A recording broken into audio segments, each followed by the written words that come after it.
to Court TV crime and justice correspondent Matt Johnson, who's in Boise, Idaho, where we also had a huge day. Matt, let's start here. This was fascinating because word spread quickly this week that there was a plea deal for this mass murderer. Some people outraged by it, and I think there was a public reaction to it, you know, whether it's online or people doing things. And today the judge acknowledged that early on. Yeah, well, I mean, this is one of the biggest cases in the true crime community, has really touched the lives of so many people here in Idaho, Boise, and then also Moscow, where this took place in 2022. So the day started with a big moment that left everyone in the courtroom completely silent. Jaws were dropping as the judge got very angry, and he was talking about outrage from the community and community members reaching out to his office in an attempt to stop or block any sort of plea deal by prosecutors from Latah County. Well, he said that his hands were tied, and he also said this. Take a listen. I want to point out that there have been calls by some for the public to contact me and my office in an attempt to influence my decision-making in this case. This has been extraordinarily disruptive for court staff and the ability for them to get work done, not only in this case, but in other cases where defendants are entitled to have their cases processed, and frankly, as important, if not more so, for victims to have their cases processed in those cases. It's also highly inappropriate. Such a heavy day here at Ada County that is also famous, this courthouse here behind me, you know it, Vinny, for Lori Vallow Daybell, for that trial, and then also her doomsday cult husband who faced the death penalty, who is waiting on death row. And then you have this trial coming to this conclusion, shocking so many people, including those family members that were seeking justice, and then got the call, got the email on Sunday, Vinny. Yeah, contacted by email.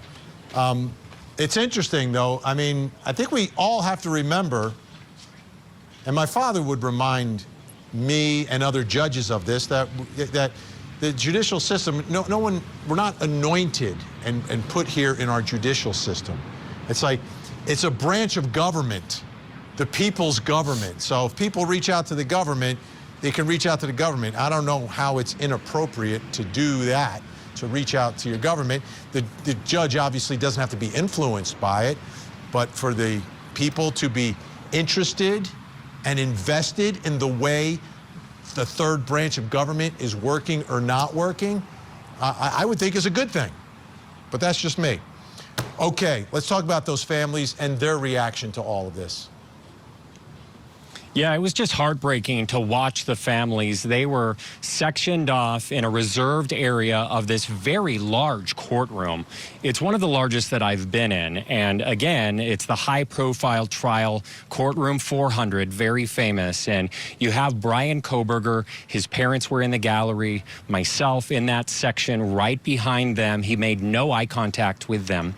And then you had dozens and dozens of media that had been in line since 2, 3, 4 a.m. local time, mountain time, just to get a seat in court. And then there was that section where all the families had come together, everyone that was able to make it here in such short notice, over a couple days of notice, and they were crying as this admitted killer went one by one saying that he was changing his plea from not guilty to guilty.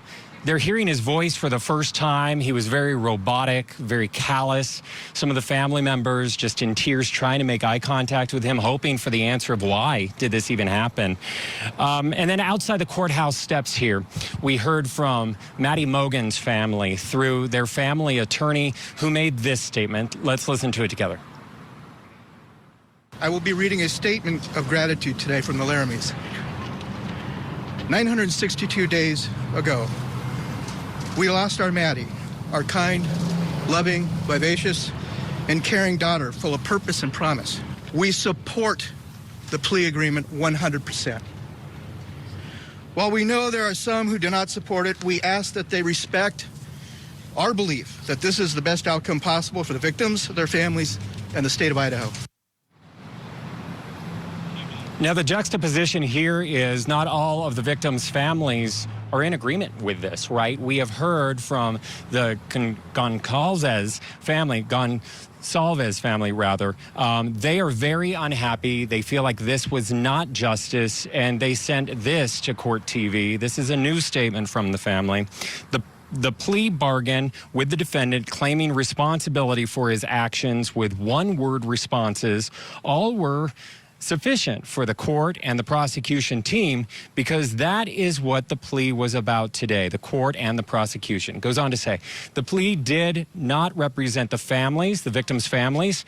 It represented an easy way out and no answers. It continues, we will move on to sentencing and will be hopeful that the court will allow for some much-needed grace moving forward, and finally the family won't have to deal with the bumbling Latah County prosecution team, really not holding anything back as they are expressing such anger with this decision to take the death penalty and the firing squad off the table for Bryan Kohberger. Absolutely.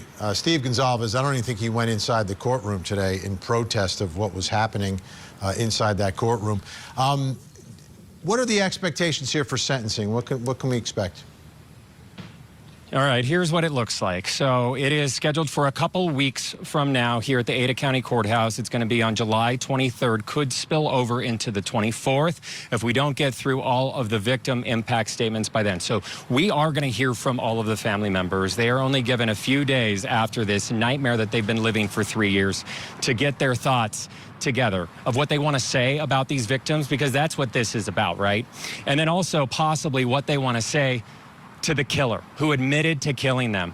And we still don't have the answer as to why, what motivated him, where the murder weapon went, why Maddie was targeted from the beginning. Was everybody else not targeted? It's just mind-boggling where we're at with this, with no answers for these family members. So hopefully we get that. But so we will see him being sentenced to burglary, 10 years, which is fixed, 4 life sentences back to back to back, and he waives any rights for appeals. He waives a right to reconsider the sentence down the road. He has to give a DNA sample, not to, like, that's hardly anything compared to all the rest of this. But the court said that they are bound by this. They can't go up in any of the recommendations, which is the reason why they waived any pretrial investigation in this case.